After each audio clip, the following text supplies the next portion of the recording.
সকলকে নমস্কার। আমরা এর আগের ভিডিওতে প্র্যাকটিস সেট প্রিপোজিশনের প্র্যাকটিস সেট নিয়ে একটা ভিডিও করেছিলাম। সেখানে টু, অন, ফর, উইথ এই চারটে প্রিপোজিশন দিয়ে শূন্যস্থান পূরণ দেওয়া ছিল। অর্থাৎ সেটাতে শুধুমাত্র কোশ্চেনগুলো ছিল, আনসারগুলো কিন্তু আলোচনা করা হয়নি। আজকে এই ভিডিওতে আমরা আনসারগুলো কিন্তু জানার চেষ্টা করব বা আনসারগুলো সম্বন্ধে একটু বিশদে আলোচনা করব। তাই সকলকে অনুরোধ ভিডিওটি শেষ পর্যন্ত দেখতে। দেখো, প্রথমে দেওয়া আছে dash my way dash school I met my teacher. কী হবে? Dash my way, on my way, এরকম যদি কোনো বাক্য থাকে dash my way dash school, তাহলে অবশ্যই প্রথমে একটা অন বসবে, তারপর একটা টু বসবে। প্রথমে একটা কেন অন বসছে? অন মাই ওয়ে, ওয়ে মানে পথ, on the road, on my road, এখানে ওয়ে মানে road, on my road. To school মানে স্কুলের দিকে বোঝাচ্ছে, স্কুলে যাওয়ার দিকে। আই মেট মাই টিচার, তাহলে প্রথমে একটা অন, তারপর একটা কী হবে? To. On my way dash school to school I met my teacher. Next, at present our country is heading dash a chaos. Heading মানে কোনো কিছুর দিকে যাওয়া। বর্তমানে আমাদের দেশটা যাচ্ছে একটা বিশৃঙ্খলার দিকে। ক্যাওস মানে হচ্ছে ডিসঅর্ডার, একটা বিশৃঙ্খলা, কনফিউশন, বিশৃঙ্খলার দিকে যাচ্ছে। তাহলে কোনো কিছুর দিকে যাওয়া বোঝাচ্ছে, তাহলে এটা কী হবে? এটাও হবে to. Heading to, heading to a chaos, কোনো কিছুর দিকে যাচ্ছে, মানে একটা বিশৃঙ্খলার দিকে যাচ্ছে। Next, he donated all his books dash the national library. He donated all his books, সে তার সব বইগুলোকে মানে দান করে দিয়েছিল ড্যাশ দ্য ন্যাশনাল লাইব্রেরি। এটা কী হবে? Donated all his books to the national library, কাউকে কোনো কিছু দেওয়া। I gave my book to my friend. Next, please switch the radio dash the on position. Please switch the radio to the on position, এটা অবশ্যই কী হবে? Two. অনুগ্রহ করে রেডিওটিকে on পজিশনে রাখো। Switch the radio on, switch on মানে রেডিওকে চালু রাখো, সুইচ অন করা মানে চালু রাখা। দে fought bravely dash the end, তারা সাহসের সঙ্গে যুদ্ধ করেছিল ড্যাশ দ্য এন্ড, শেষ পর্যন্ত। তাহলে কী হবে? They fought bravely to the end, to মানে কিন্তু এখানে পর্যন্ত, টু দ্য এন্ড মানে শেষ পর্যন্ত। Next, the beggar is begging from dash door, from door dash door. ভিক্ষুকটি ভিক্ষা একটা দরজা থেকে আরেকটা দরজায় ভিক্ষা করছে, মানে দরজা থেকে দরজায়, মানে একটা ঘর থেকে আরেকটা ঘরে গিয়ে সে ভিক্ষা করছে। তাহলে এটা হবে from door to door, from door to door, একটা দরজা থেকে আরেকটা দরজার দিকে যাচ্ছে, তার জন্য টু। ফ্রম ডোর, ফ্রম মানে থেকে, আর টু মানে দিকে, from door to door. Next, dash the passage of time we forget everything. সময় সময় পেরিয়ে যাওয়ার সাথে সাথেই, সময় পার হওয়ার সাথে সাথে আমরা সব কিছু ভুলে যাই। তাহলে কী হবে? এটা with the passage of time, এটা একটা phrase. With the passage of, কোনো কিছু পেরিয়ে যাওয়ার পর, পার হওয়া, প্যাসেজ মানে পেরিয়ে যাওয়া, পাস থেকে এসছে passage. With the passage of time, সময়ের পার হওয়ার সাথে সাথে আমরা সব কিছু ভুলে যাই। উই ফরগেট এভরিথিং, তাহলে এটা মনে রাখবো, with the passage of time, with the passage of time, এটা একটা phrase. Next, the local people rushed the wounded dash the help of the police. স্থানীয় মানুষেরা আহতদেরকে দ্রুত গতিতে নিয়ে গিয়েছিল dash the help of the police. এটা কী হবে? পুলিশদের সাহায্যে, with the help of the police, পুলিশের সাহায্যে, উইথ দ্য হেল্প অফ, এটাও একটা ফ্রেজ, সাহায্যে, with the help of the police, পুলিশদের সাহায্যে। Never quarrel dash your friends, তোমার বন্ধুদের সাথে কখনোই ঝগড়া করো না। কী হবে? Never quarrel with your friends, এটা উইথ হবে, সঙ্গে বা সাথে। Next, I love dash play dash my friends, খুব সহজ আছে। আমি খেলতে চাই, তে অর্থে কি? ইনফিনিটিভ তে অর্থে টু ব্যবহার করা হয়। তাহলে I love to play dash my friend with my friends, আমার বন্ধুদের সাথে, তাহলে উইথ হবে, সঙ্গে বা সাথে বোঝাতে with. I made an old lady dash large eyes, আমি একজন বৃদ্ধ মহিলাকে দেখেছিলাম যার চোখগুলো বড় বড় ছিল। তাহলে এখানে কী হবে? কোনো কিছু থাকা, বৈশিষ্ট্য থাকা। হ্যাভিং অর্থে কী ব্যবহার করা হয়? উইথ, এটা with large eyes, with means having, এখানে উইথ মানে হচ্ছে হ্যাভিং, ঠিক আছে? With means having.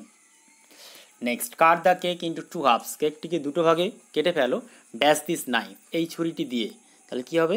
উইথ, বস্তু দিয়ে উইথ, তাহলে এটা উইথ হবে, with this knife. Next, it is 5 minutes dash to by my watch, দুটো বাজতে 5 মিনিট বাকি। ইট ইজ 5 minutes বাকি থাকতে, সময় বাকি থাকতে সবসময় আমরা কী ব্যবহার করে থাকি? To, it is 5 minutes to to, to মানে এখানে কিন্তু বাকি, দুটো বাজতে 5 মিনিট বাকি। বাই মাই ওয়াচ মানে আমার ঘড়ি অনুযায়ী, by means according to, by মানে এখানে অ্যাকর্ডিং টু, অনুযায়ী, নেক্সট ব্রাজিল 1/4 গোলস ড্যাশ 2, এটাও 2 হবে, 2-2।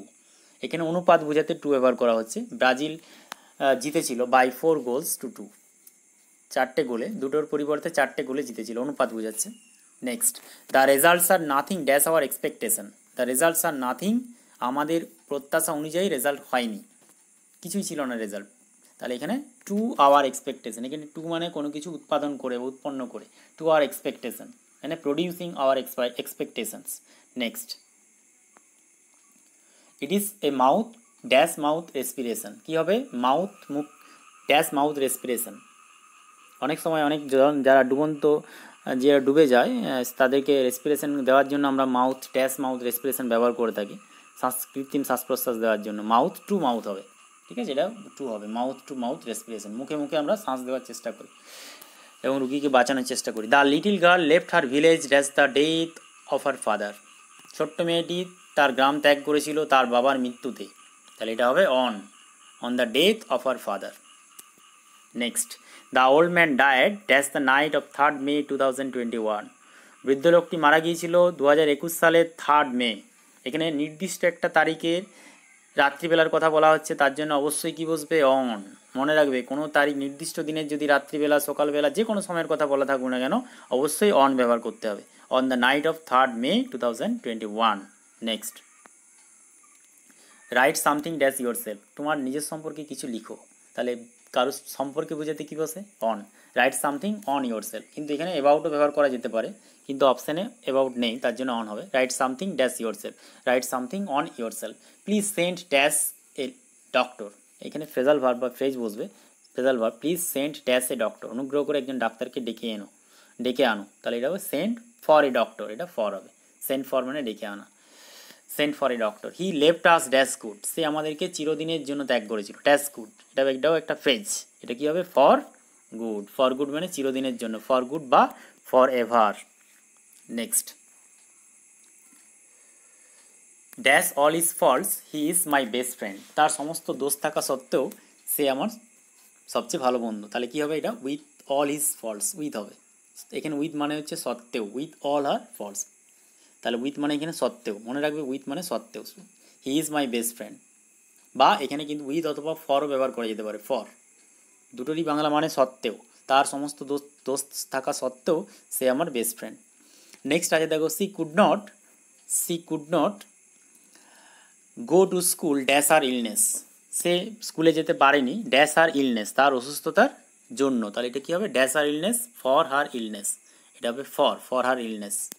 নেক্সট আছে দেখো 24 number, he was quite active dash a man of 80, সে 80 বছর বয়সেও বেশ অ্যাক্টিভ ছিল, he was quite active dash a man of 80, with a man of 80, এটা উইথ হবে, উইথ এ ম্যান অফ 80, ঠিক আছে, সরি উইথ হবে না, সরি এটা অবশ্যই কী হবে, এটা ফর হবে, ফর এ ম্যান অফ 80, ঠিক আছে, মানে 80 বছর বয়সেও সে একজন কোয়াইট অ্যাক্টিভ, খুব সক্রিয় আছে, for a man of 80।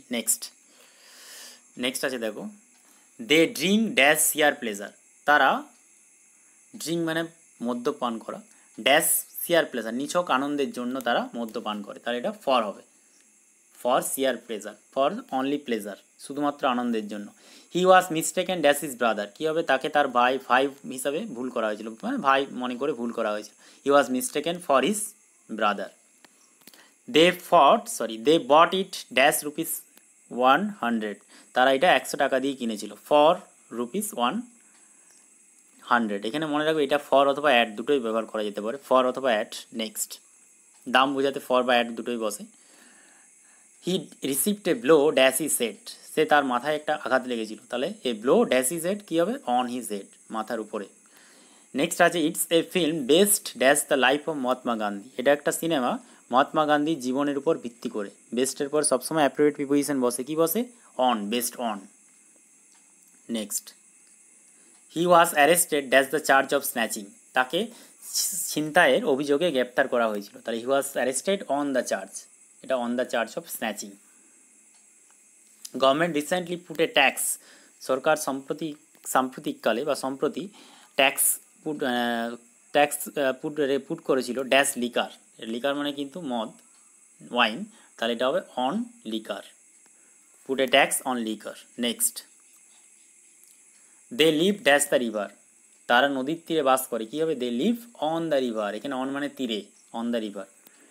I am dash the business here, আমি এখানে ব্যবসার উদ্দেশ্যে এসেছি, তাহলে বিশেষ কাজ বোঝাতে on ব্যবহার করা হয়। I am on the business here, I am on duty here, বা I am on the business here. Next, the factory is dash fire, ফ্যাক্টরিতে আগুন লেগে গেছে, এটা কী হবে? the factory is on fire. These books are not dash sell, এটাই বলেছিলাম দুটো আনসার হতে পারে, এটা কিন্তু আমরা দুটো আনসার ব্যবহার করতে পারি। এই বইগুলো বিক্রির জন্য নয়, নট ফর সেল অথবা অন সেল, দুটোই হবে। Not for sale, this books are not for sale, অথবা this books are not on sale. Next আছে they have been playing dash hours, তারা ঘন্টার পর ঘন্টা ধরে খেলছিল, তাহলে কী হবে? দে হ্যাভ বিন প্লেইং, ঘন্টার পর ঘন্টা ধরে, ধরে বোঝাতে কী ব্যবহার করা হয়? For. They have been playing for hours, ঘন্টার পর ঘন্টা ধরে। The soldiers fought shoulder dash shoulder, এটা হবে শোল্ডার, সৈনিকেরা কাঁধে কাঁধে যুদ্ধ করেছিল, কাঁধে কাঁধ মিলিয়ে যুদ্ধ করেছিল, তাহলে the soldiers fought shoulder to shoulder, soldier বানানটা একটু ভুল আছে, SOLDIERS হতো, এটা হবে না, তাহলে এটা শোল্ডার টু শোল্ডার, কাঁধে কাঁধ মিলিয়ে যুদ্ধ করেছিল। Who am I dash you, আমি তোমার কে, কী হবে? Who am I to you, to মানে সম্পর্ক বোঝাতে টু ব্যবহার করা হয়, আমি তোমার কে। He is the secretary dash the chief minister, সে চিফ মিনিস্টারের সেক্রেটারি, তাহলে এটা কী হবে? He is the secretary to the chief minister, এখানেও কিন্তু সম্পর্ক বোঝাচ্ছে to, he is the secretary to the chief minister. Next, they are giving a discount of 10 rupees dash the 100, তারা 100 টাকার মধ্যে 10 টাকা ডিসকাউন্ট মানে ছাড় দিচ্ছে, তাহলে এটাও টু হবে, টু দ্য 100, এটা অনুপাত বোঝাচ্ছে। Dash my utter surprise my friend won the race, এটাও খুব ইম্পর্ট্যান্ট, কী হবে? ড্যাশ মাই আটার সারপ্রাইজ, আমার চরম বিস্ময় উৎপাদন করে বোঝাতে কী ব্যবহার করা হয়? Two, to my utter surprise my friend won the race. Next, it is not possible dash me, এটা আমার পক্ষে সম্ভব নয়, it is not possible for me, ঠিক আছে? It is not possible for me, আমার পক্ষে সম্ভব নয়, এখানে ফর মানে পক্ষে। I want dash be a doctor in future, ভবিষ্যতে আমি একজন ডাক্তার হতে চাই, তে অর্থে কী বসানো হয়? টু, তাহলে এটা to be a doctor. Dash err is human dash forgive is divine, ভুল করা মানুষের কিন্তু ধর্ম, আর ক্ষমা করা হচ্ছে ভগবানের ধর্ম, এখানে টু হবে, টু এর ইজ হিউম্যান, আর টু ফরগিভ ইজ ডিভাইন, দুটোই কিন্তু টু হবে, টু এর ইজ হিউম্যান, এটাও কিন্তু ইনফিনিটিভের ব্যবহার, to err is human. Next, why are you moving dash and fro, খুব important, why are you moving to and fro, মনে রাখবে টু অ্যান্ড ফ্রো এটা হচ্ছে একটা ফ্রেজ বা ইডিয়াম, টু অ্যান্ড ফ্রো মানে এখানে ওখানে, হিয়ার অ্যান্ড দেয়ার, তুমি কেন এখানে ওখানে ঘুরে বেড়াচ্ছ, বা সামনে একটু গিয়ে আবার পিছিয়ে আসো, টু অ্যান্ড ফ্রো, এটা একটা ফ্রেজ মনে রাখবে। নেক্সট আছে 46, I have dash attend the meeting tomorrow, আগামীকাল আমাকে মিটিংয়ে অ্যাটেন্ড করতেই হবে, আই হ্যাভ টু অ্যাটেন্ড, এটা হবে to, I have to has to ব্যবহার করা হয় করতে, বাধ্যবাধকতা অর্থে, আমাকে আজ যেতেই হবে ওখানে, I have to go there today, তাহলে এখানে হ্যাভ টু মানে বাধ্যবাধকতা অর্থে ব্যবহার করা হয়েছে, I have to attend the meeting tomorrow, আগামীকাল আমাকে মিটিংটা অ্যাটেন্ড করতেই হবে। নেক্সট আছে দেখো, we reached the station dash time, আমরা নির্দিষ্ট সময়ের মধ্যে কিন্তু স্টেশনে পৌঁছে গিয়েছিলাম, তাহলে নির্দিষ্ট সময়ের মধ্যে বোঝাতে কী ব্যবহার করা? In, we reached the station in time, ঠিক আছে? এক নির্দিষ্ট সময়ের মধ্যে বোঝাতে ইন ব্যবহার করা, ইন টাইম। নেক্সট আছে at present the doctors nurses and other health staff are always dash duty, কী হবে? অলওয়েজ অন ডিউটি, বিশেষ কোনো কাজ বা কর্তব্যরত। Can you please do it dash me, এটা অনুগ্রহ করে তুমি কি এটা আমার জন্য করতে পারো, কী হবে? Can you please do it for me. Next, we are looking forward dash abolishing কোভিড-19 ফর এভার, কোভিড-19কে চিরদিনের জন্য বিলুপ্ত করার জন্য আমরা ভীষণভাবে আগ্রহের সাথে অপেক্ষা করে আছি। We are looking forward to appropriate preposition, look forward to মানে ভীষণভাবে অপেক্ষা করে থাকা, ওয়েট ভেরি ইগারলি। যাই হোক, আমরা আজ এই 50টা প্রিপোজিশন নিয়ে আলোচনা করলাম, আশা করি তোমাদের অবশ্যই এটা কাজে লাগবে, হয়তো অনেক প্রিপোজিশনের ব্যবহার তোমরা জানো না, যাই হোক এগুলো তোমরা এই ভিডিও থেকে শিখতে পারবে আশা করি। আর যদি ভালো লাগে অবশ্যই বন্ধুদের মধ্যে শেয়ার করো, তাদেরকেও জানার বা শেখার সুযোগ করে দাও। আর অবশ্যই যদি চ্যানেলটি সাবস্ক্রাইব করা না থাকে অবশ্যই সাবস্ক্রাইব করো। ধন্যবাদ।